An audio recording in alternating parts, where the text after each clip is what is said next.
Hello, my name is David Ades. I'm a poet based in Sydney and the host of a monthly poetry podcast series called Poets Corner in association with WestWords in Parramatta in Sydney's West. We are recording today on day 93 of Sydney's current COVID-19 lockdown. Yes, I'm counting the days, not the weeks now. And hopefully there will not be too much in the way of interruptions from kids, etc. We'll see how we go. WestWords is Western Sydney's literature development organisation. Poets Corner is part of WestWords' public programming that celebrates the richness, diversity and insight that literature offers. Especially in these times, we thank the ongoing support of Create New South Wales, the Cultural Fund of Copyright Australia, City of Parramatta Council, Blacktown City Council and Campbelltown City Council, as well as the many project partners that have enabled us to continue to provide opportunities to writers and audiences. We hope that this new world will see us sharing and a closeness of spirit. Each month, I invite a poet to read poems and talk about them for an hour or so on a theme of the poet's choice. Our guest poet today, whom I'll introduce in a moment, is Robyn Rowland, who will read poems and talk on the theme of saying yes, traveling with poetry where the curious mind leads. But first, the usual acknowledgement of country. I'm recording this from Beecroft in Sydney. Robyn is recording from Shell Harbour on the south coast of New South Wales. I would like to pay my respects to and acknowledge the elders past, present and emerging of the Wallamita people, the traditional custodians of the land in Beecroft, and also of the Wadi Wadi people of the Darawal Nation, the traditional custodians of the land in Shell Harbour, and to acknowledge that they are the sovereign owners of their land, which has never been ceded or given up. Robyn Rowland, an Australian-Irish citizen, has been living between Ireland and the state of Victoria for over 30 years and working in Turkey since 2009. Since December 2019, she's been back living in New South Wales, caring for her father, who is now 101. She has 14 books, 11 books of poetry, most recently Under This Saffron Sun, Knocknarone Press, Ireland, 2019, and This Intimate War Gallipoli, Çanakkale, 1915, FIP 2015, republished Spinifex Press, Australia, 2018. Bilingual with Turkish translations by Mehmet Ali Çelikel. Mosaics from the Map came out in 2018 from Doire Press in Ireland. She has won or been listed for various prizes and awarded Australia Council and Cal grants. Robyn's poetry appears in national and international journals in 9 countries, over 45 anthologies, and 8 editions of Best Australian Poems, and in Being Human, edited by Neil Astley, Bloodaxe Books, UK, 2011. She has read in India, Portugal, Ireland, the UK, USA, Greece, Austria, Bosnia, Serbia, Turkey, and Italy, and is published in translation. She is film reading for the National Irish Poetry Reading Archive in the James Joyce Library, UCD, available on YouTube. An extensive interview with Denise O'Hagan appeared in the Blue Nib in December 2020. Further information is on Robyn's website at https://robynrowland.com. Hi, Robyn, and welcome to Poets Corner. Hello, David, and really I'm thrilled to be doing this. Thank you very much for the invitation and for your work with Poets Corner and to WestWords. Yeah, thanks, Robyn. I mean, there's so many poets, I don't know where to start and where to end, but we'll just keep going until we stop. I wanted to start by unpacking a little bit your theme, because it seems to me that there's a number of different elements to it. Saying yes, traveling with poetry where the curious mind leads. What did you have in mind when you preface the theme with saying yes? It's interesting because in the last couple of weeks, thinking about all of this, I asked myself the same question over and over again. I think it could have been a theme on war. I have a lot of war poetry. It could have been a theme on home, on people, on place. I think I wanted that to recall and keep with me for a while the energy, the wonderful energy involved in moving in the world, which we can't do at the moment, and the sense of curiosity that pulls me to difference, and that wasn't always true in my life, and also the sense of awe that comes with that. So there's a lot of threads in that. There's a lot. Yeah, there are. And I sort of wondered whether it was an injunction to seize the day. Look, it is partly. I mean, poem that I'll read later on about being in Edinburgh called Spontaneous was originally called Yes. And I think the yes is about,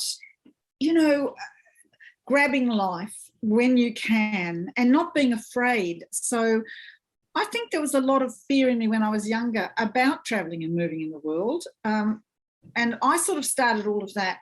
I mean, I did some for work as an academic, but I almost started all of that after 2000, the year 2000. And it grew. It grew in the most amazing way. And I had a feeling that it did grow and opportunities did come because I just said yes to them. And I mean, there's a lot of fear around movement and travel and different cultures, which there was in me, I think. And I really grasped it. And it was challenging at times, but it was so rewarding. The serendipity of meetings, it is amazing. Mosaics from the Map as a book is really about the interconnectedness of people in empires. So I'm always with the individual story in my poetry, but the connections in that book are amazing. And I mean, they happened, I mean, the cellist of Sarajevo, for example, who played through the terrible Bosnian War, 2 years of the 4-year war, he ended up living in Lochgill in Ireland. There was a man Haji Bey, who came as an Armenian Ottoman person from Istanbul in 1900, through England, ended up living in Cork, where my family comes from. And Haji Bey's Turkish Delight is still sold, in Ireland. And that poor man is a really good example of the way empires drag people across the world, because he had left Ottoman Turkey, gone to England, come on to Cork. He then changed his citizenship to become a British citizen just before the War of Independence in Cork, where of course he was, he seemed to be always in the wrong side of the naming of himself. So there's lots of stories like that, and I love that. Yeah. I just love that trick of life. And if you just say, oh well, that's interesting, but if you go with it, if you follow it, I mean, I really have trawled a lot of people in the world, and met a lot of people who've connected me with someone else and someone else and something else. So it's that thing about being open, being unafraid to be hurt, unafraid emotionally, unafraid of love, unafraid of difference, to just say yes. Okay, yes, let's do it. Yes. Yeah, it resonates with me. The phrase traveling with poetry has a double meaning. It could mean that, when you travel, you take poetry with you. Or it could mean that when you're sitting down in one place reading poetry, you're traveling within the poem. Did you have that double meaning in mind when you? Yes, because I have been reading a little bit about the wandering poets, historically from ancient Greek through. So it was interesting because in ancient Greece, poets would travel for a number of reasons. One of them would be to earn a living. And all of my travel in those years, recent years, has been about moving to work. So that's been fortunate too. For example, when I read in Istanbul for the first time in 2009, in my hotel, which was ironically called the Titanic, I met Russian, Palestinian, Lebanese, and Bosnian poets were in my little enclave. And out of that came the invitation to go to Bosnia. Now, the Bosnian poet was lovely. His wife was there. She had English. But, the temptation, of course, is to say, well, this is all too hard. You can't communicate. It's too difficult. But if you say yes and you push on, you end up with these wonderful human, warm connections that make you realise that, we really have so much in common with each other, more than we have difference. Yeah, I've always thought of poetry as a bridge. So it ties in with that. One more question before we get into poems, and that is that. That away. I'm not happy about that. Are the traveling and the poetry and the curious mind, in a sense, interchangeable, so that each can lead and bring the others with them? There you go. And yes, they can, really. That's true, they can. But I think the basis of it is the curiosity too, you know, to want to know. Like, I liked to learn. I hadn't realised this till later in life, that because I said to myself, why am I always searching, looking? It's because I like to learn, you know. There's just so much in the world that we don't know. And when you start moving and meeting people, something else opens up inside you too, like a receptivity. And I think for poetry, a receptivity is really important. So I would say there are stages for me in writing, and one of them is I feel I don't do poetry or write poetry. I think we live poetry. So, and that means living kind of with your skin turned inside out sometimes, you know, like when you were an adolescent and everything hurt. So it's that being able to open somehow. And the other part of that for me is emerging. Now, ironically, you know, my mother had depression when she was, during her life, which, you know, she kindly passed on to me. But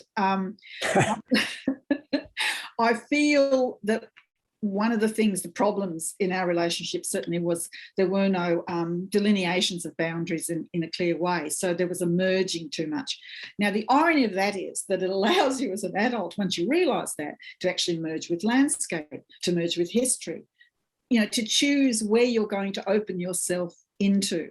And I think that's part of what travelling has given me too. All right, let's hear a poem. Well, this, as you know, David, was really difficult for me to choose the poems, because a lot of my poems are long, and you gave me a little feather duster wrap over the knuckles and said, they're too long, give me short ones. okay. So, and part of that is because as I've moved in, and you would hope you would mature as a poet and grow and change, and I think that's part of the process as well.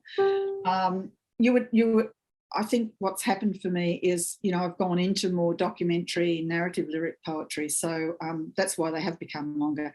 But this is just a little small poem from Ireland. I wanted to actually, even though we won't be talking much about Line of Drift, this is this book. I just wanted to at least locate myself there for a minute, you know. So the bends that I refer to are the 12 bends. They're mountains near where I live in, I suppose I have to say past tense, lived in Ireland for 20 years. They're big, huge granite mountains, and they have white quartz faces and streams of water down them. And Clifton is the town near where I lived. I lived on a peninsula of land into the Atlantic, quite remote, lovely, wonderful. Okay, driving, and this is coming home from being with friends in Knocknarone and Boyle, and it's coming back to my house in the late evening, driving back from Knocknarone. In the blue dusk, I took the wet way home from Ballinrobe, above the islands in Loch Corrib, Joyce's country, rhododendrons blooming magenta and mauve, white thorn blossom, heavy confetti on the road, rain spilling out, bluing the asphalt, now a slick trail. Past the towering bends, old grey faces turned up toward the splashed sky, tears down their quartz white cheeks, joy in their stubble of wispy bog cotton. Past gold gorse shattered across hills, sheep slovenly on the roadsides, and the rain fell on quietly in the mauve light. One errant cloud had slipped down and threadbare circled the bend's midriff in a haze of muslin mystery. Almost there, the last road above Clifton Harbour, winding through tall green spring and out along the high spine of the last mile. Nick's boat absent leaves a flat spot of sky-still water while he heads out towards the Azores. From the end of our road, the Atlantic's edge, a light embery orange turns gold, behind which mystery lies, home just this side of the dark.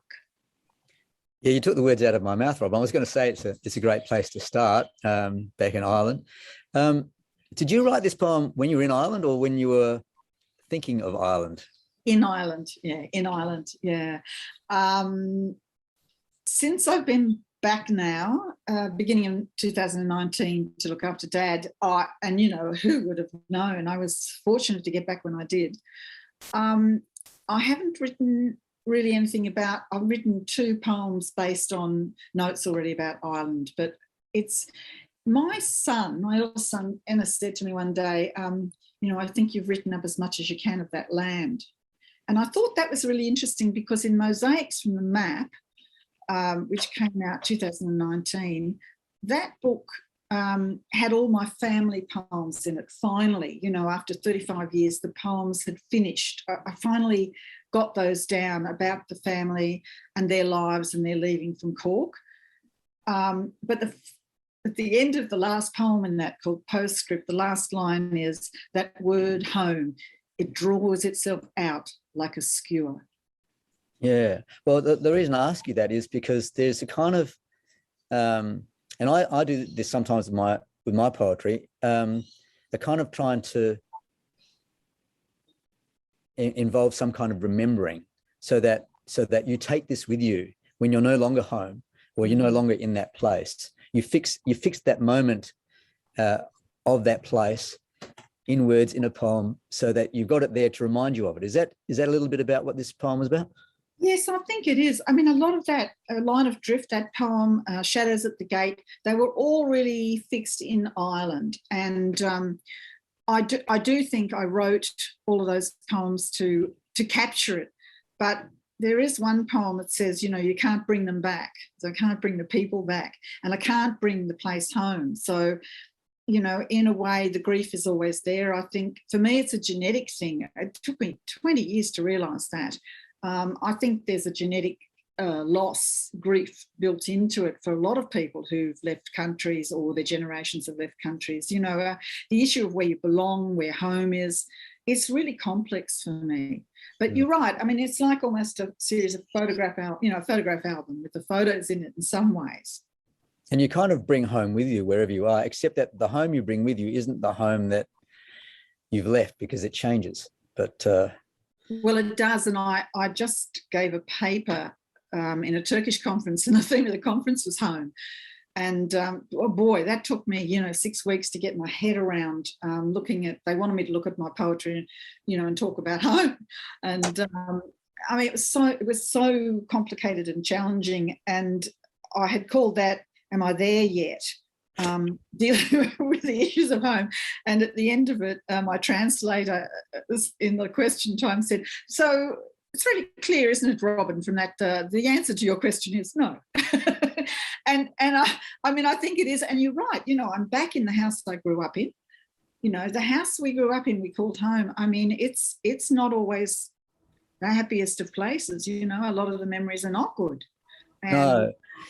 Yeah. And I think like we're always arriving and we're always departing. Those two things happen at the same time. Well, I feel like I am. Yeah, I feel like I am. Mm-hmm. I don't think it's true for everybody. You know, people are really, really different. My father, for example, this is his home. He built it 65 years ago, and he has never, ever wanted to go anywhere else or live anywhere else. Mm. And on Erris Lanham, where I lived, there was a farmer, Pat, and he used to do, the peninsula had a ring road around it, and it was all farmland. And he used to do his farming, and he'd drive there. And you could tell by looking at him and by talking with him that now that man never, ever wanted to leave. He'd travelled, he'd been to various places, but he never, he was in that ground, and that ground was in him. Mm. Yeah. All right, let's read another poem. Okay, so we're moving to war. I thought just one poem from This Intimate War.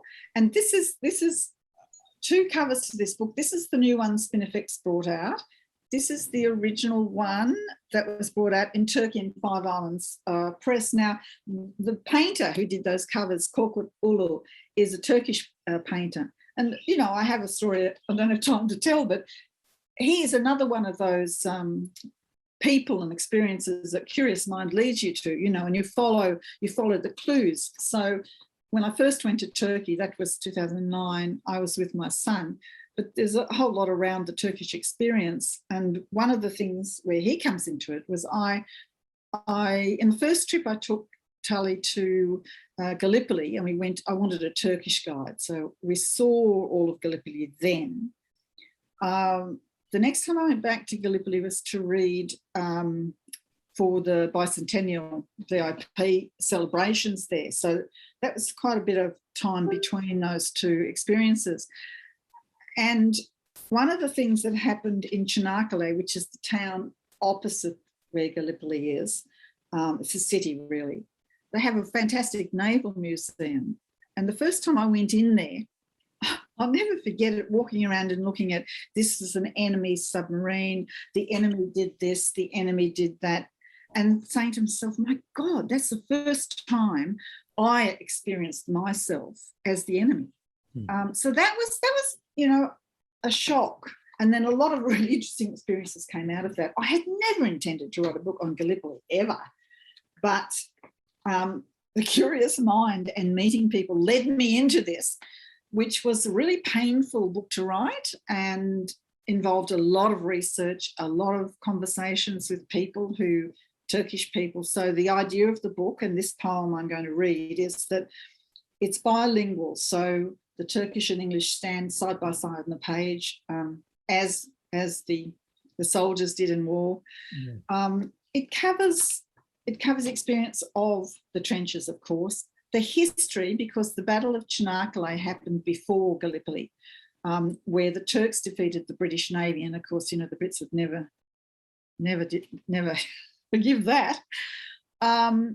The way that a lot of the soldiers went from England with the idea of being Homeric, you know, that they were, you know, reliving Troy, all of this sort of mythology with it. But it's the experiences of ordinary people, the women munitions workers in both England and Turkey, the nurses, the doctors, the painters, the musicians, just the broad range of experience in that war. So this one is one of the poems for the women. And hopefully, you know, Turkish or Allied, you could see yourself in it. So when he was young, once, she only knew his body when it was young, not this. He rode wild horses, tamed everything. He prayed or not. He swept her into life. His urgency was for her alone, not some idea of history, some vision of a hero. Now, this short year that seemed so long, and she did not know this body now. Not this. Scarred, the leg gone, mind altered beyond his being able to speak of it except to say, we did things we had to do. She had been so hungry, no food. She had been so alone, everything changing, family dispersed, confusion, no one to underpin all that was familiar, known. She wanted him back, not this. She only knew his body as husband. She remembered the moustache they laughed about, her lace veil trailing, her henna'd hands in his, her happiness, certainty of a future, never years passing apart, the place falling to dust, death lists, the fear of news, the understanding everything had gone now that she knew. Everything changed. She didn't want this, not this. What country is this? Men full of strange energy they call war, they call necessary. She can see it in a trapped kind of way, that necessity. But every young man from her town, every station hand, every merchant in the market, every father who had seemed so old then, now him, old while young. She wanted him back, real as the rocks and the sand, lonely for the hymn she knew in her heart, in her very loins, not this. I wanted to ask you, Robyn, if this was a documented incident or if it's something that you imagined, really. Look, it was imagined, but there are poems in there about the young, particularly the young boys, really they were, who were delimbed during the war, you know, and the children, a poem called The Children of Gallipoli, which is the child soldiers. So, you know, I had read so much. I'd read diaries and documentations, and there are some poems there that are really visceral and about the physical aspects of war. You know, a bayonet up the guts, you know, where you had to aim it. People who had, there's one line in the title poem, really, it's called Close, that poem, and I think it's one of my favourites, where they bombed him and, quote, he fell on us all like rain. I mean, it was just the most hideous experience. So put that together with, you know, there wasn't a lot of documentation from women who had stayed at home. Even the munitions workers didn't write about it. So you have to read the documentary history and then enter it, you know, be there, yeah. I'm struck by the phrase certainty of a future. Yeah. No, because there's no such thing, is there? It's always an illusion, but it's an illusion that we like to have with us in normal times, and it's not going to be disrupted by something as grave as this. Yeah. More about expectation, isn't it? And what happened here was that there became this huge chasm between expectation and reality when he came back. And yeah, and I mean, that was everywhere. You know, that was in Turkey. I have a friend whose grandfather was the only one left standing, you know, of his whole company. He never recovered from it. You know, I think the war damage is massive to the minds of, well, they were men mostly then, but to the minds of people who have to see day in, day out, things like, you know, your best friend standing next to you and suddenly his head's gone. You know, I mean, how do you live after that? You know, we all talk about post-traumatic stress syndrome now, and that's usually from one incident. You know, you can imagine this was a daily kind of experience. Yeah, well, I've read a lot about the soldiers that have returned back from places like Afghanistan, and you know, the fact that they come back and they're forgotten by everybody, and they bring the war back with them. They bring the war back into their homes, into their marriages, and it doesn't go away. Do you think? Why do we do it? So why? Oh, absolutely. Why do countries mainly organised by men send men off to do this to each other? Yeah, well, that's the question, isn't it? There's no answer to that. But the question I was going to ask was, do you think that there is a kind of societal expectation that the women will just receive these men back as if nothing had changed? Oh, yes. I mean, oh, yeah, I think that's still true. I think that's still true. I do know somebody here in my neighbourhood whose husband was conscripted in Vietnam and sent and sprayed with Agent Orange. And I mean, in his early 50s, would it be? Yeah. Developed Parkinson's, prostate cancer, blood cancers, you know, you name it. I just think, and of course, she loves him, so she is in that relationship all the way to the end. But there's an assumption you'll just do it. Yeah.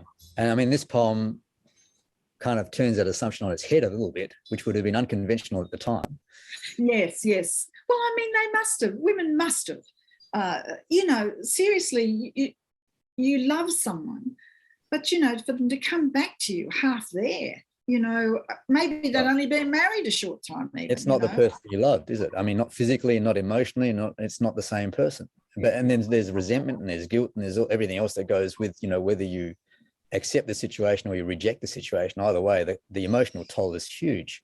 It is. And I mean, the women, anyone who stayed behind suffered enormously too. You know, they really did. I mean, towns were bombed, blown up, but also the privation was enormous. And when you read the Turkish history too, the privations in Turkey in the war, you know, no food, no lighting, fires everywhere, you know, very difficult situations to live. I mean, we see it every day now. The sad thing is, you know, it's just still continuing. And I feel so helpless to do anything about it, except put it there in front of people, write it. You know, I've written it over and over again. You know, the Japanese kamikaze pilots, the young men who didn't want to die, you know, their mothers who didn't want them to go to war, and the Bosnian Serbian conflict, you know, which I never would have known about if I hadn't gone to Istanbul, because then my Bosnian connections invited me into Bosnia. And I had to say yes, and I was frightened. All right, let's go on with another poem. Well, maybe we should just do, let's do Dancing Like Water, because that was on our list. And that was next up, yeah. So it was really hard. I put one Bosnian poem in there because Mehmet recently said to me, my translator said, you never read those poems. Why don't you read those poems? And I thought, and then I sent you one, I think, of the cellist of Sarajevo, and it's far too long. I knew it was, but it just had so many things in it. Because if I hadn't gone to Bosnia, I wouldn't have known anything. And I remembered that when that war was coming across our television screens. And in one of the stanzas in The Cellist of Sarajevo, it's called Strung, that poem. I say, you know, we turn away disinterested, just give us the white hats, give us the black hats, you know, give us the goodies and the baddies so we know which side we can barrack for, basically, you know. And most conflicts in the war are more complicated than that. Once I'd done the Bosnian poems, because I'd been there and I'd seen the underground tunnel, I'd seen the Sarajevo Rose, it's called, where the mortars would hit the ground and they splashed like a rose. And afterwards, after the war, they were filled in with like a red concrete, and they're called the Sarajevo Rose. Then I realised, well, hang on, what was happening in Serbia? You know, because we know about Srebrenica and the terrible massacre of 7,000 men and boys there. But and what Ratko Mladic said at that point, who orchestrated that, was, now we take our revenge for the Turks 400 years ago, 600 years ago. So you think to yourself, oh, great, you know, it lives on. So I wanted to understand what that was about too. And I met a man, you'll never believe it, sitting next to me. I was going to a residency in Anna McCarrick in Ireland, and sitting next to me was a Serbian man. Couldn't believe it, with his son, 21, and they were going back to Serbia to see their relatives, and they had left in 91. So, you know, I said, can you tell me about the history? How did this happen? And I've a couple of poems about that in the book. So then I started looking up the resistance, and there was quite a strong resistance in Serbia to the war. You know, it just takes you down these channels to try and understand. But this is a poem I couldn't have written if I hadn't been there. The wonderful Sarajevo Poetry Days gave us a translator, and Ayla was my translator, and I dragged her through the Jewish history of Sarajevo, the Ottoman history, and her parents said to her, this is very good for you. You're getting to learn your history. So, you know, it's very fond of her, actually. So this is called Dancing Like Water, and it's the last one in the sequence, which in fact begins with a poem. The sequence is called War, What Is It Good For? And the first poem is actually about a monument to the martyrdom of children in Lodz in Poland. So this is the bookend. Dancing Like Water, Veliki Park, Sarajevo. Cool green, ice green. Mensut Keko's sculpture seems in a slow waltz with fountains under a galaxy of leaf and spiralling blooms. Its layers of glass are stacked, Two figures slightly bend towards each other, one tall, a loving maternal shape, curving over one small, a child that leans in. Air twirls in the space between, everything curving. Water flows round, over, between, and time. Beside this, metal bright cylinders stand waist high, upright. You can roll them around from the top like a prayer scroll. Names and dates engraved for the first 800. 1,500 children killed by keen-eyed snipers, by shell shrapnel, or bombed in a school bus, will one day sit as unaged ghosts to watch a concert in the main avenue where 11,541 scarlet plastic chairs fill the street to represent the dead. In this red line, 1,500 will be small. Look here, Isla, my young translator, is shocked. Bosnian, Serbian, Christian, Muslim, Croat. You can tell by their names. I should look for my school friends. Oh God, look here at these dates. Their ages: 18, 6, 1, 2, 12, 5, 4, 13.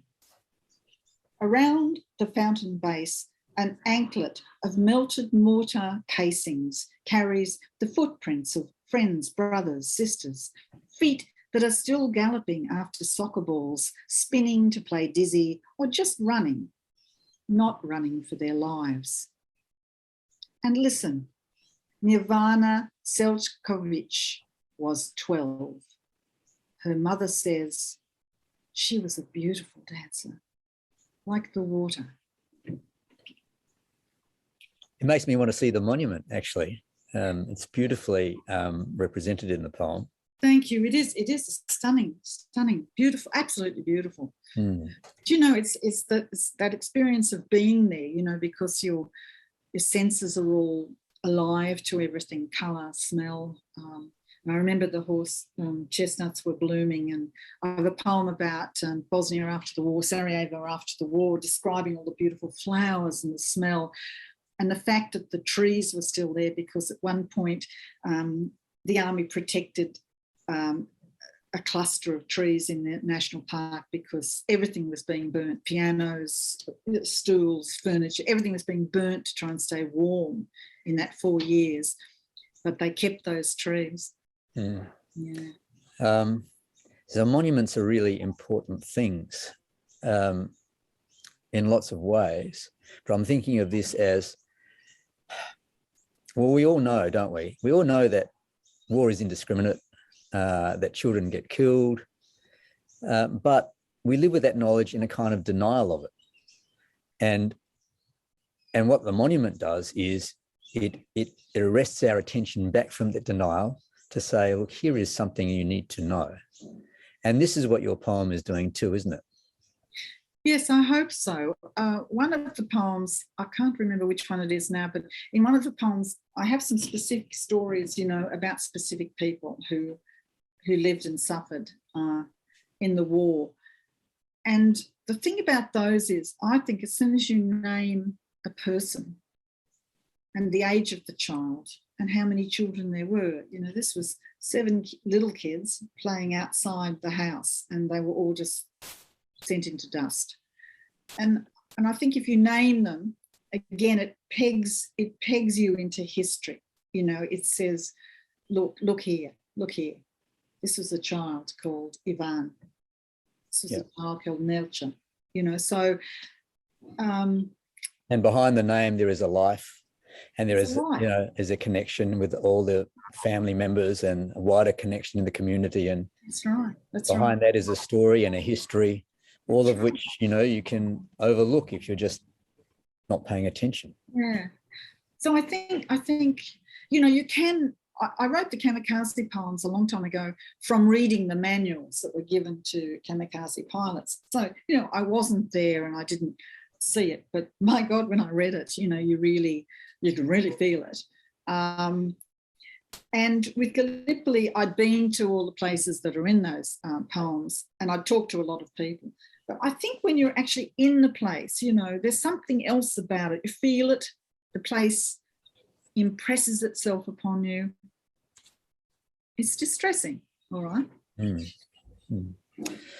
All right. What's next? I was going to say we should lighten up, but we're not going to. We're not going to. What the hell? Let's just go with it. This is tough, people. Hang in there.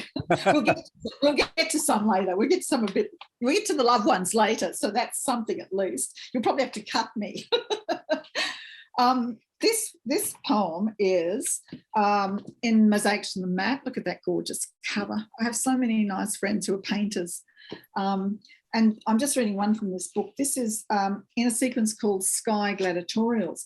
Now, the interesting thing about this is another one of those interconnections, you know, in Mosaics on the Map. This is a poem about Captain John Alcock, really. So Alcock and Brown were the first men to fly across the Atlantic, the Transatlantic Flight. Some people might have read Colin McCann's book, Transatlantic. This is a great book to read, a novel. And, you know, people who fly are really obsessed with flying. And Leonardo da Vinci tried to describe that. But both of these men were in World War I, in the war. So Alcock was a pilot, Brown was a navigator.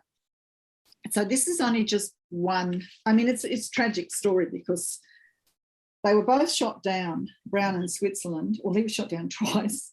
And Alcock was shot down in Turkey after this incident, which I'm about to read you about.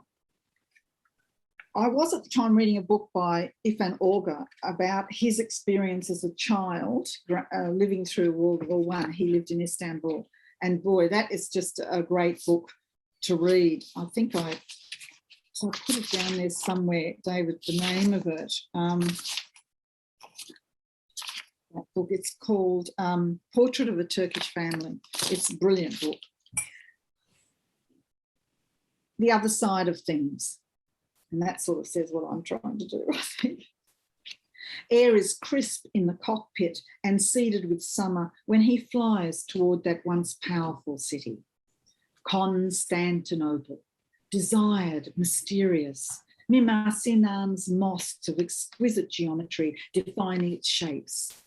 Libraries bulge with rare illuminated books. A city lovely in both poetry and Churchill's dreams sits unaware of the bombs Alcock clutches under his plane. The boy, İrfan Orga, is 9, father taken to the war, never to return. His small brother ill from hunger, grandmother sharing their 2 rooms, hampered by new poverty, their home burned out by fire. Everything of beauty gone. In Mehmet Pasha Street, his mother struggles through the crowded market to forage, unused to being in public, to being touched like that. She barters her family wedding gifts and silk-woven rugs for any food possible. She sells them slowly, daily. That day, İrfan is carrying haricot beans and dried peas, when just behind the station on the cobbled street across the Golden Horn, 3 planes appear. He never saw such a thing, wings and whirring. He wishes he could fly. His mother is rooted into the stone street. Deranged by fear, she grabs him to cower under a tattered shop awning she believes will hide them from the eyes of pilots, field mice under a hawk's gaze. A roar, a shattering explosion, shaken earth and dust pall, the mutilation, cartloads of lolling heads, limbs akimbo, disconnected, flailing stumps, and the surprised wounded, the de-limbed, faceless, the horses speared with their own carts. This was the first bomb. They meant to hit the War Office, but the bombs went wide, a man said. No one believed him. So actually, I was going to ask a question which you've already answered, and that is that you were, in this poem, putting a human face to it so that we would stop being so detached and removed from, you know, our experience or understanding of what happens. And hey, there's a person involved, or there are people involved. And yeah. But I wanted to ask you, Gallipoli now is more than 100 years ago, and the bombing of Istanbul more than 100 years ago. What's prompting you to go back that far and write about things so long ago? Well, with Gallipoli, it was going time and time again to Istanbul and not being able to, in Çanakkale, really not being able to avoid it, you know, because it is everywhere, the whole Anzac thing, you know, there are Anzac hotels, there are, you know, it's a big thing there. But with this one about Alcock and Brown, there is a monument at the end of my road where I lived, to Alcock and Brown, because they actually landed there in the Transatlantic Flight. That was where they finished. And so I used to watch this, I used to look at this monument, you know, all the time and think, oh, gee, you know, that's interesting, nothing much more than that. And then I was reading the book, The Portrait of a Turkish Family, and I thought, oh, the bombing of Istanbul, why does that sound familiar? You know, and then looked up Alcock's history and thought, oh my God, you know, this is a connection. And I mean, it grew because Ifan Orga, he then, when he grew up, he joined the Air Force, this child, and he went to England. He married an Irish woman, and then he trained Turkish pilots for the British in England in World War II. I mean, you know, it just goes on and on, round and round and round. You know, my first interest in Turkey was through archaeology, and my brother married a Turkish woman, and so that was my sister-in-law. They're divorced now, but I mean, and she was the first one that said, you should stop reading these things, you should go to Turkey. Yeah, so, you know, I love that mystery of life. I love those interconnections between things. Obviously, they're not always good interconnections, but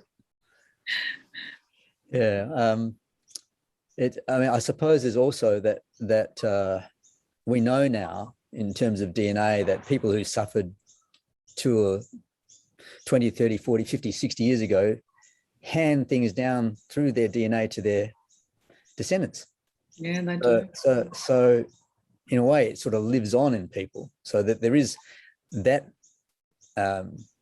I suppose, impetus to look back and see what happened then to understand what's happening now in a way. Well, it's interesting because I've read various books about the value of remembrance and the value of forgetfulness. You know, I mean, I think it's a real double-edged sword. And if you look at Northern Ireland as a perfect example, because while it's passed on, it's very difficult to break patterns. I asked the Serbian man in the plane what happened with it. He said, oh, we grew up with this in our mother's milk. You know, this came with the mother's milk. And I think there is a lot of that. And I can both understand it. I can understand it. I can even feel it. But, you know, it doesn't serve us. I think that's the thing. It does not serve us in any positive way. Yeah.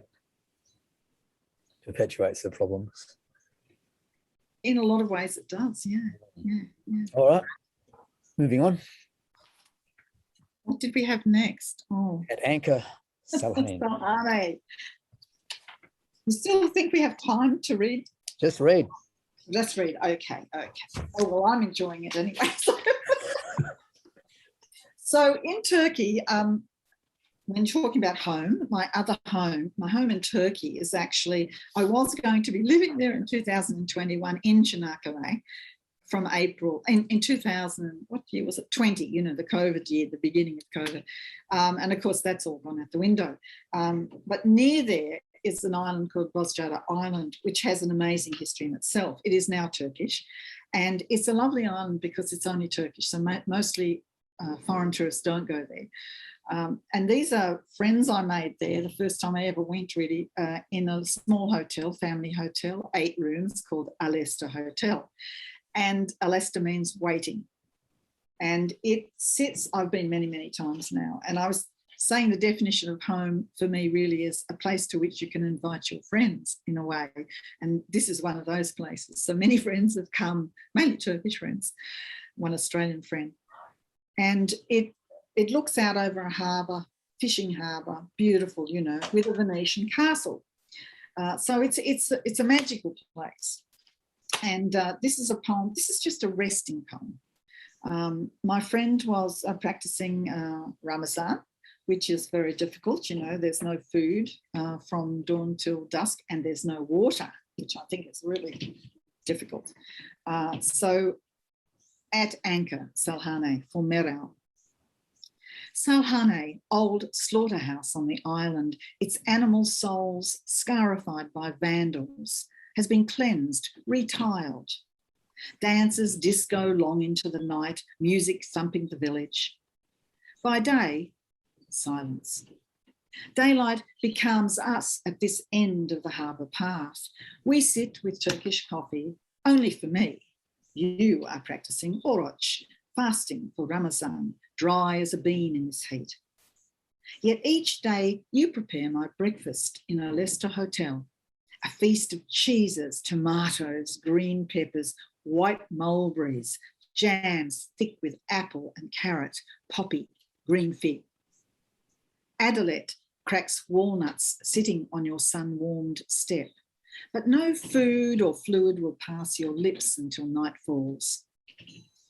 In the shade of this owl-grey volcanic rock, massive above us at water's edge, we watch the castle basking, a strange sea creature floating in its element. One cormorant is fishing with speed, not accuracy, its prey lightning through the water. In clear shallows, a crab with one great claw eases its way over mossy stones, shoveling food into its mouth. Small mauve flowers spring from concrete steps, and we wonder how they grow. No soil, no water, simply appearing. Stillness wraps us round in a restful ease. Long after our countries were at war, a pattern woven by some other hand brought two people together across a world of chaos, joined out of difference, but of the same cloth. I bring you an oak in Irish pewter to wear at your neck, not knowing that same perfectly shaped tree, Meshe Achi, is your favourite on the island. The very shade of wine red I've searched for in markets, you give me in a soft throw for my Irish house, embroidered in gold by your mother on your marriage. Peace is lapping. One moment more in silence before Ezan, prayer call. Heat of the day is leaving its rose polish a shimmer on our sheets. Lulled, I turn my head, waiting. Yeah, I love the gentle and tender regard in this poem, the ease of the friendship, the kind of camaraderie, the room for stillness and quiet and peace settling. Thank you, David. Is that what saying yes can lead you to? It can, you know, because this was not a recommended hotel. I found this myself. Not that it was not recommended, it's just that, you know, at the time the travel agent said, you must go here. You know, I said, no, I don't want to go there. I want to go here. And I just remember the first meeting. Meral says she knew. She just knew the first meeting. She said, you smiled at me and I knew this is special. And it has been. I mean, Meral and her husband, Sheriff Ali, really, really dear friends. They came and stayed with me in Ireland. You know, reciprocation is such a big thing in friendship. Mm. The painter of the books, Korkut Ulu, and his wife Yildiz also came and stayed with me in Ireland. So Turkish people are full of hospitality and kindness. Yeah, but you want to give back too. So, you know, that they came and stayed with me was really important to me. Mm. Mm. Do you think that this happened simply because of a meeting of minds and spirits, or do you think that the history between Australia and Turkey has played some role in how these friendships can develop? I think that's true for a lot of people. You know, you see it when you see documentaries about the older people who were involved in the actual war. But this is just, no, this isn't to do with the war. In fact, I think they were quite shocked at some of the history in that book, This Intimate War, because they were shocked to read both sides of the equation for a start. And also, no, I'm not sure it touched their families in the same way it touched Corcoran's family. Now, he is a very interesting painter. He has done a whole series of paintings. So the second time I went to the Naval Museum in Çanakkale, his exhibition was there of Çanakkale War, Gelibolu War. And that's why I started my great search to find him. You know, I wanted to use one of the paintings on the cover of the book. And then we formed a wonderful friendship. So, you know, very intelligent, very creative person, now writing a book on the relationship between quantum physics and Sufism. So, you know, you never know where you're going to end up when you say yes. All right, I'm saying yes to another poem, Robyn. Oh, great. Okay. Okay, so this is something a bit different, and it's a short one. So when I've travelled a lot in Turkey to a lot of different places, but this was from the first trip when I went with my son. This was something I never even knew about or heard about in my entire life. These are the underground cities in Cappadocia. It's called Earth's Children. At Kaymaklı, diggers fled underground, beyond the tongue of the sun, beneath apple blossom, walnut and apricot trees, in the safety of deep earth. Their hidden city, 8 levels down, had millstones 10 men heavy rolled across the entrance, clattering hooves a distant fear. Children had played in sunshine, but now their lives unfolded in the dilation of the dark. Yet it was warm and solid, a community of 15,000, throwing pots, grinding seed, caring for animals in stables lit by oil lamps, smoke-seared, low-ceilinged. The young ran 100 tunnels for fun. Families visited relatives in one of the other 36 subterranean cities. Nearby Derinkuyu had 20,000 people, 20 levels down, close enough to hear the hot core bubble thump, far enough down to need air shifts, 52 chimneys, and to wonder, will they find us? Romans with their gladiatorial lust, Arabs with their whooping cries. Century after century, they hunted troglodyte, Hittite, Christian.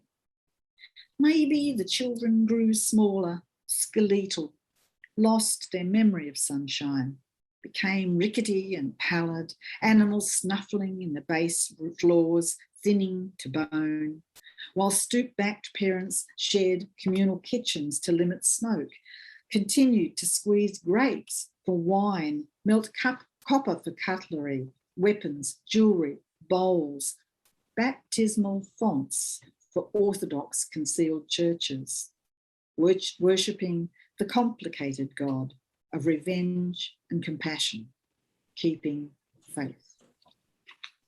Well, I had the good fortune to visit the underground cities in Cappadocia in the 1980s. Oh, right. So yeah, I spent a couple of months wandering around Turkey, 3 months wandering around Turkey. And it was obviously, you know, however many levels down, just open space or blank spaces, because there was, you know, I couldn't imagine really people living there. And you've put the people in there, but I just was focused on the technology and how they did it, and the ventilation shafts and all the rest of it. Mm-hmm. Did you have to, I mean, you've spoken about doing a lot of research. Did you have to do a lot of research for this to try and work out what had happened and really to put in your poem, you know, why those cities were built, because they were hiding from persecution, and what life might have been under there? Do you have to do a lot of research to envisage that?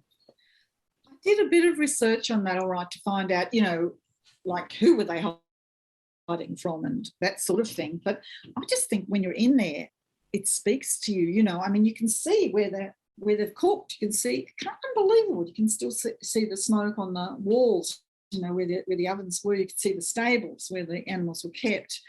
I mean, and then you can feel it, see it, smell it. And then you put people in it, in your mind, you put people, my God, and then I thought, what about the kids? Like, how would you control the children? And you could imagine them running rampant through the tunnels. And I had an almost 16-year-old with me, and it was enough watching him. And he was 6 foot. So, you thought, well, they couldn't have been 6 foot. Do you know what I mean? Then you start thinking, well, they couldn't have been 6 foot. God, look at Tully, So it's both. It's the place speaking and the imagination. And then I go away and research it. So when I'm doing work like that, I often take lots of photographs. I'm not a good photographer at all. So take lots of photographs of weird things. It might be a bit of the black dust on the wall to remind me, oh yeah, remember that's how they burnt that's how they did their food, or it'll be a flower or something like that, it's always some weird things I photograph that's not what you ever show anybody afterwards, so that I can remember. And when I see that photograph, I can remember the smell or it took me 3 years of careful persistence to get to see the turbes, the tombs of the great Sultan Süleyman Kanuni and his wife Hürrem in Istanbul at the Süleymaniye Mosque. And I took photographs of the strangest things in that tomb, because I want to remember when I put it together with the poem, somebody they were cleaning them and excavating more with them. Someone had put in there a beautiful bottle of incense, or what do you call it, oils, and the scent of it it was in her turban. And it was beautiful. So I took a picture of the bottle and the sticks, which is not what you'd normally do. So, yeah, it's the place speaking, it's your imagination, and then it's the research. I love it. It's like being on a treasure hunt, It is, and like you say, I mean, I like your sort of gravitation towards mystery, because I think. Even in like suburban Sydney, if I go for a walk, there are places of mystery here. Yep. And there are places, I'm trying to tell my kids this, there are places of magic. So we stumbled across a couple of fairy doors in a tree not long ago. For me, that's a kind of magic. My kids say, oh, there's no magic. But for me, that's a kind of magic, and it's all around, but you have to have an eye for it. You have to, like you said, you have to be receptive. Yeah, you do. And I think talking about magic's a great thing, because that's my Irish genes, so I could tell you some stories about that, all right. Well, let's tell me something about being spontaneous. Oh, do you want this one still? I do. Time. Okay. So I took a trip. I was very nervous about this, and it was good to be nervous, I think, because I was going to Edirne, which is right in the west of Turkey. People don't go, so nobody really speaks English there. It's just not a tourist place. It's close to the Bulgarian and the Greek borders, but it fascinated me because I wanted to see the 13th century hospital that was built there that treated people with water and music therapy, but that's another story. So I arrived at the hotel, and this is basically what happened. And it probably isn't the best poems I ever wrote, but my God, it's just such a story, you can't. So it's called Spontaneous, and has some sections. It has, how many sections? 3, is it? 2 sections. 1. Horns of flame, high as the stadium wall. Pink sugar floss, sticky as joy and as brief. Quick drum beats below, a nostalgic sweep of horsehair across strings as Roma bands cluster strolling, playing, flirting with middle-aged women grouped at tables who scornfully refuse, curt hands dismissing their advances. But the musicians slide towards them, then back, wooing with increased ardour, searching for the pitch of their desire until they rise to dance, all undulous rhythm, all hips and stomach, all plump beauty over hidden muscle. Unknown and free, my body moves into their sinuous tempo, clarinet drawing out old longing, pulse of drums faster, faster. 2. Arriving at the hotel, the desk girl had spoken rapidly at me in Turkish, holding a large poster, then frustrated broke into English to ask, "Do you like to dance? Come, come, go, go." She bundled me out the door. "This is hotel manager, this hotel owner, go." Opening the car door, an invitation, crushing me against wild-coloured skirts, bizarre incense. 3 women in the back. We had driven 15 minutes out, parking in a grassland of cars. Ataturk and the flag are rippling on high walls above an immense bonfire. A stage full of young folk dancers is bouncing. Food abounds in picnics, lamb and goat ready above the flames on the spit. We eat with our hands, throw back water. 1,000 bodies are heating up, more gathering as night edges in. It's Kakava, Roma festival, and I knew nothing of this. Now passionate life is spilling urgent through my blood. Dancing grows wilder as the fire starts to collapse. Frenzied young men leap over the dying flames. Cheers levitate over legs flying in spread prowess. Breath of the crowd held then. Yes, he makes it. Roaring and laughter, pure and gathering, murmuration of voices on the wing sweeping, and the manager appears suddenly. "Oh, how you go back?" I'm shocked. "With you?" "No," he laughs, makes a call. "Go this man." And I am running with his friend, weaving through the night dark trees across a small bridge. And in the light behind, I see him, grey suit, slim-lined. "Hurry," my guide urges with his hand. The car is a coupe, all cream leather, dove soft, sleek luxury. The suave owner smiles, asks in bites of English, "Muzak?" "Yes." "Roof down?" "Yes." My nerves splay, but my grin widens. We glide past Edirne, purr past fountains lit into stars. I burn with their lost heat. Light illuminates a cloud of birds, white kites circling Selimiye over the minarets, all wings and uplift. Back at the hotel, the desk girl runs out to see this glorious car. "Did you dance, Mrs. Robyn? Did you dance?" "Yes. Oh, yes, yes." I just love this. You had to read this poem. I think your epitaph you should say, "I said yes." Oh, maybe you're right. That's a great idea. I love it. I love it. But I mean, this is what travel is all about. This is what you were talking about: the receptivity, the opening to the possibility of the moment. You don't know where it's going to take you. Then you can say yes and you can say no. And if you say yes, there's obviously a risk involved. Your nerves are splayed and all the rest of it. So there was a risk, yeah. And there is always a risk involved. But if you don't say yes, you miss out on the most exhilarating experience. And you know. Absolutely. And also, I think you have to have a level of trust in people, that on the whole, they're good. That on the whole, they're not going to, do terrible things. And I had met a lot of Turkish people. I mean, that was a bit risky to go with the man in the car. He was so well off. And I had seen him talking to the hotel manager, but it did cross my mind. And then I thought, oh, I'm far too old.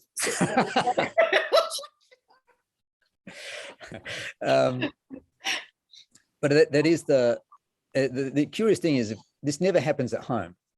And it can never happen at home because you're never in a situation that is so unknown. You're at home, it's familiar. But you put yourself out there in some other corner of the world where you don't know anyone and you don't know the customers, you don't know what's going on, and someone comes along and says, "Come," and you go. And what happens is amazing, and you never forget it. Well, it isn't. I mean, there was part of me that thought, I just arrived. God, I didn't know anyone there in that place. And I thought maybe I should, God, this is a bit risky. I should stay in the hotel room. Imagine if I'd stayed in the hotel room. How boring it would have. Oh, no. You would never have written this poem. No. All right, let's keep going. Okay, you want to do, I'm going to do different ways with love because we did promise people love at the end of all the war. So this is, again, it's partly a sequence with advice. Now, here is saying this is very naughty. So the poem before it is called, I love that poem, it's called Of Things Past. And it begins with a quote from William Butler Yeats, From Sailing to Byzantium, to which he never went, I will tell you. And I was most disturbed when I discovered that. I was really appalled, but anyway, he never went. And the quotation is that endless one, that is no country for old men, the young in one of others' arms, because 2 young men had come into our garden after a wedding we'd all been at. The whole island was invited. There were 2,000 people there, and it was just absolutely wild and wonderful. And this young man had come, and we developed a friendship. And, you know, it could have been something else, but, you know, I learned finally in my life to behave myself. And also, I didn't want to put at risk the village in which I was living, the people I knew. You know, he was a friend of the family. But we still have an abiding friendship. And he is now in love, which is wonderful. You know, I just want him to be really happy. So this is an important poem for me because I use in my poems, I think the word is macaronics. It sounds like macaroni. It's macaronics. So it's using foreign words, language words in the poem. I've done this. I did it in a lot of my Irish poems before I even realised what I was doing. And that's about, for me, that was about the rhythm of the words macushla, macree, you know, felt so right in the poem in Irish. And then what I do is I usually would use the English word with it. So more and more that's become part of my Turkish work, and I don't know why, but I love the Turkish language. Like Irish, it's quite difficult to learn. So this is a poem to Mehmet Ali Çelikel, my translator and friend. I was fed up with the way in English we have one word for love, and it doesn't help us. Friend, lover, parent, you know, we love them. But in Turkey, people tell you a lot they love you. And that's because there are different words for love in Turkish. So this was for Mehmet, to Mehmet. We've done a lot of work together on language. So tell me again the different words for love in Turkish, Mehmet. So I can name this, anchor it in my history, but not his, my new friend. He lives in that other country, youth. This feeling might need a new word, a meaning more complex than impossible love, imkaziz aşk, or a kind of forbidden love, yasak aşk. No, find me words that expand loving. Aşk, that luscious Turkish word for deep love, makes you want it, even create it, just to be able to say the word aşığım. I am loving you. I rifle the language and call you translator, dear friend. Give me richness where English seems to hand me only love. A monosyllable, like a monoculture, can catch its death from blight. The young woman just married, I'd barely met, had only that.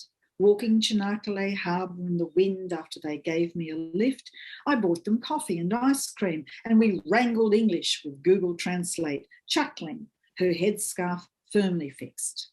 Brimming with happiness, surprised at kindness, suddenly, I love you, she said. And I too, I replied instantly, Sevgi. What of you, Mehmet? Word magician, who takes my lines, blending them into your own tongue with grace, who drinks raki with me along any waterfront we visit. Güvenilir bir arkadaş, trusted friend, to be alone with my poems, return them to me transformed, still holding my voice. What of the painter, Korkut, who brings naplers to canvas, raises Sufi spirits into oils, older, growing younger, keeps Ataturk alive and the dead soldiers. His multi-coloured palette of knowledge, the glee of his humour, a feast with Yıldız's perfect fruit liqueurs, plum, raspberry, apricot. Her practical ways, quick patience with our childish jokes. And Meral in her island hotel, who minds me with generous care as I come weary and kitchen useless while she creates banquets. Bright, quick and clever, her goodness is luminous. Yet she turns to me for wisdom, and I grow wiser in the attempt. Then life is less heavy, lighter even than extra salty sea we swim across at Tuzbono, before soaking in sun, eating village apricots hot from the tree. That love is clear. Soul friends. In Irish, Anam Kara. In Turkish, Ruakizleri. Deep friendship, Derin dostluk, long loving. Not the love that tears flesh from your bones, so without the desired one fires inside never quench, self melted into the other, all hope after their death gone. Tutku, passion, cruel love, once in a lifetime, no more. This new feeling in the long, numb heart makes the aging body sing alive again in its well-worn carapace. Sevda, love with some kind of sadness in it, perhaps. Hayran, admiration for his youth, language of smiles, the beauty of his voice reading aloud my poems, your translation, his eyes burnt, umber, tear wet. Perhaps gerçek aşk, true loving, when we have learned to leave the other be, asking nothing in return.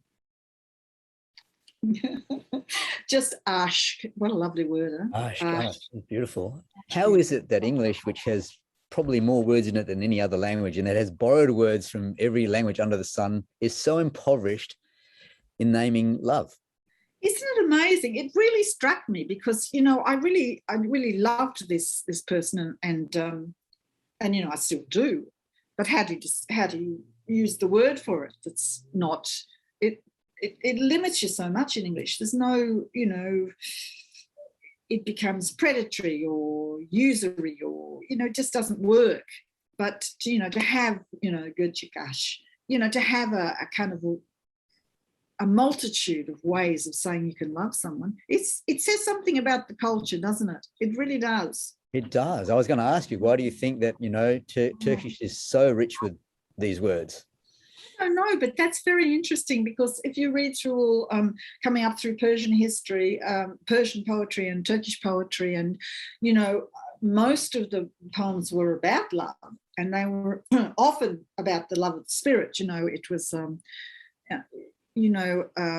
threaded through with Sufism and the lover, Rumi, you know, talking to the lover, God the lover, Hafiz. So I don't know whether that's been a consistency of theme, you know, or meaning or wonder. There's no shortage of love poems in English. I mean, you know, and we're obsessed as a culture, we're obsessed with love. That's true, but we're always stuck up with just the one word everywhere, love, that's it. So I was fascinated with it. Yeah. It's I really wanted you to read that because I think it says a lot. Okay, we've got two more poems. Let's squeeze them in. Oh, you want to? Okay, well, we'll do capture because this is people will now know what this poem means too. Capture. Nothing I need to tell you. The wind is wild through the olive trees, through the windows of this fast minibus, through my hair. Like on his motorbike, gripping him tight, engine revving uphill. I am a wind vane in chaos. We head for Ezine and my long trip home, that intangible place, a shifting focus, a moving heart, a soul gripped and ungripped by love. I have taken off the shell ring he gave me from the beach, packed it carefully away, shelved like the too many years between us. Cut by shore rocks, worn by sea and its tumble. Its beauty is in its worn nature. Passengers are crushed to each other. I feel bonded to their journey, cocooned in the soft rumble of Turkish voices. His eyes alive, he talks broken words into patterns that make it work. This companionship, this shared friendship. Young man, older woman. We reflect on parting again, speeding toward the same bus that last time took me away confused, trying to find a word for this. Do you remember, he asks. Of course. Warm, sun-tanned and sea-salted. My body is fluid, heart softened by his attention, his smooth hands protective. Shielding me, he has taken charge. I could travel like this forever. His leg pressed on mine. Ethereal happiness suddenly pausing here. False heaven, he muses. Perhaps, but heaven anyway. And don't we all want a bit of heaven, Robyn? I mean, why not? Yes, we do. We do want a bit of heaven. We do. Do you think the only limitations on love are the limitations we self-impose? I think, look, it's so varied. I mean, when I was in my mid-40s, I had a relationship with someone 20 years younger than me. And the thing with Serhat is he never knew how old I was. And I said to my friend Morel one night, he was just so lovely to me one night. And, we were the four of us were all having a great time. And he asked Morel, I said to her, how old? Ask her how old he is. And then he asked her, and I said to her, I smiled and I said to her, Morel, I said, if you tell him, I will kill you and I will never come here again. So maybe he does now, but he just says too, it was really special. I mean, he really, and it was, and hopefully it will not be there, if I ever see it. Why shouldn't it be? Why shouldn't it be special? Or? Well, exactly right. I mean, it had no gate. He on the phone in Ireland one time, he said to me, but Robyn, what can we do with this? It has no, I said, I know, it has no place to go. It has no place to go. He needs to live his life. He needs to get on. He is getting on with it, Yeah, sure. Yeah. It has a place to go in each of your hearts. Oh, he'll always be there. He's special. I'll see him again. It will be, we send little love hearts and everything. Yeah, no, special. And talking about special, your dad. Oh, my dad, my God, he's going to be 102 in January, I think. And you've got a poem for him. Oh, you think that one's for him? Oh my God, I don't know whether he'd like. Sort of.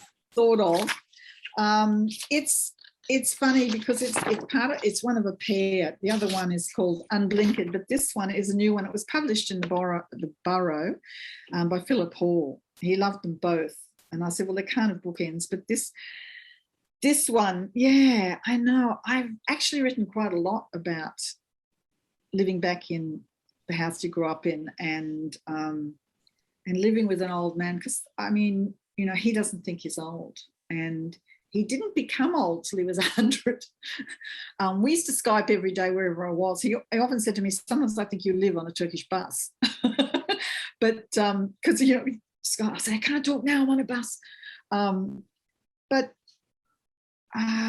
it's challenging with a man particularly. I mean, I nursed my mother when she was dying, but that body in a way. But to be physically caring for someone who is your father is really challenging, and never mind the emotions and the ups and the downs. And of course, I have felt so trapped by COVID. And also, I willingly do this task, this job. I willingly do it because I love him very much.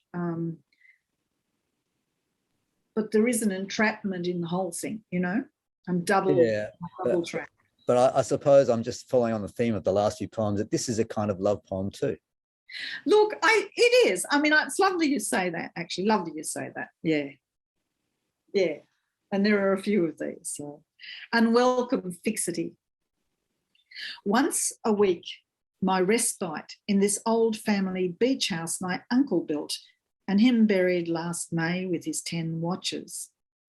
Sitting inside this stillness, this suspension, unencumbered momentarily, I watch at Barrack Point the sea entering the small inlet to Little Lake, our headland one side, rocky breakwater the other, turf brown. Ripples, small waves fringed white incoming, shimmer with sun's silver phosphorescence, and it keeps moving, tippling over itself. Such gentleness, while outside the arm of that stony bulwark, a rough sea crashes, thuds, driving into dissolving sands. Tomorrow, translucent blue, the estuary will run fast back to the wind-flattened Pacific. At my father's house 5 minutes away, this slow rhythm is hard to find. Vertical blinds intimate bars in the prison of caring, and outside, our jailing by COVID. Inside, I made this riotous greenhouse of anthuriums, wax reds and corals, Turkish rugs, embroideries, all just things, but bright to colour the eye, to remember, to pretend. On his deck here, everything moves. Waves, pummels, sound, rushes and bashes into the house, driving the wind before it's salt-laden. Ant-like, I busy myself around all the domestics a loved old man needs, while that ocean blows wildly through multiple cracks and gaps opened by age and disrepair, fluttering everything inside next to billowing candle flame. Out on that wide space, when I came, sad at his sudden ebbing, his need finally at 100 years, pots of rose terracotta and indigo I had lugged up the stairs to crowd its vacancy with blood-bright geraniums, big red, embraced by royal purple lobelia. These same plants I use in every country I inhabit to tell me that stuck, immobile, just now, this must be home. Thank you, Robyn. I could talk to you about this poem, but I think we need to wrap it up. You're right. I'm sorry if people are listening. My goodness, you have done a marathon effort, but I hope everyone's enjoyed it, because I certainly have. I'm just glad we didn't do those longer poems, Robyn. We would have been here. Yeah, no, you were quite right, David. When you sent me that email, I thought, oh my God, he's so right. But it was a struggle, to select. It was a struggle. Thanks very much, Robyn, for sharing poems and insights on the theme, saying yes, travelling with poetry where the curious mind leads. Thank you. Teşekkür ederim çok. Teşekkür, David. When this video is posted, it will include information on Robyn's books, so look out for that. Do we have information on your books? I think we do. If not, send them to us. And it's best to contact me, really, because they're in different parts of the world. So, I will sort the problem. I think on my website, which recently crashed and may be a bit messy, I think you can order them and it comes straight to me. Okay, so, all right. Yeah. We'll put the link to your website up. Okay. Please check in again at the end of October when Poets Corner will feature Toby Fitch on the theme duration. We'll see you then. Bye-bye. Bye-bye.